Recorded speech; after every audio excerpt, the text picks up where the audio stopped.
ఇక ఇంజనీరింగ్లో మేనేజ్మెంట్ దందా, ఇక ఇది చూడు ఎట్లుందో కథ. టాప్ కాలేజ్లో సిఎస్సి గ్రూప్ సీట్కు సుమారు 25 లక్షలు, మరికొన్ని చోట్ల 18 లక్షల వరకు డిమాండ్. కాలేజీ యాజమాన్యాల ఇష్టారాజ్యం, కొన్ని కోర్సులకు భారీగా వసూళ్లు, చేతులెత్తేస్తున్న ఉన్నత విద్యా మండలి. ఈ MBA college, MCA college, B pharmacy college, B Ed కాలేజీలకు పోయి హడావుడి చేసినావు కదా ఉన్నత విద్యా మండలి చైర్మన్ గారు. మరి నీకు టాప్ ఇంజనీరింగ్ కాలేజీలు కనిపిస్తలేవా?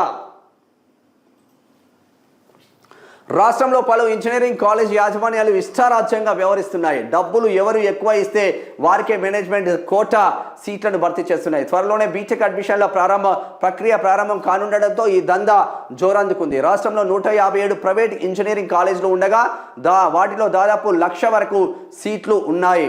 హైదరాబాద్ పరిసరాల్లో ఒక్కో సీటుకు కాలేజీని బట్టి 25 లక్షల వరకు వసూలు చేస్తున్నారు. హన్మకొండలోని కాలేజ్లో సిఈసి గ్రూప్ మేనేజ్మెంట్ కోటా సీటుకు 16 లక్షలు డిమాండ్ చేస్తున్నట్లు సమాచారం.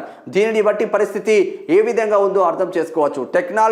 టెక్నాలజీలో వస్తున్న మార్పులకు అనుగుణంగా కంప్యూటర్ ఆధారిత కోర్సులు చేస్తే బాగుంటుందని భావించిన యువత ఎక్కువగా సిఎస్సి గ్రూప్ వైపు మొగ్గు చూపుతున్నారు. జేఆర్ఈ ఐఎల్టీఎస్ రాసి విదేశాల్లో ఎంఎస్ చేయాలని ముందుగానే ప్లాన్ చేసుకున్న వారు తమకు నచ్చిన కోర్సే కాలేజీలను ఎంచుకునే ప్రయత్నం చేస్తున్నారు.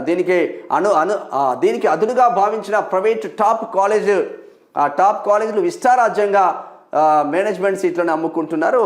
మరి కంప్యూటర్ ఆధారిత కోర్సులకు డిమాండ్ ఉందంట. రాష్ట్రంలోని పలు ఇంజనీరింగ్ కాలేజీల మేనేజ్మెంట్ కోటాలో కంప్యూటర్ సైన్స్, దాని అనుబంధ బ్రాంచ్లకు 6 లక్షల నుంచి 18 లక్షల వరకు ఫీజులు వసూలు చేస్తున్నట్లు కొందరు విద్యార్థుల తల్లిదండ్రులు చెప్తా ఉన్నారు. దీనిపైన ప్రభుత్వం ఏం చేస్తున్నట్టు?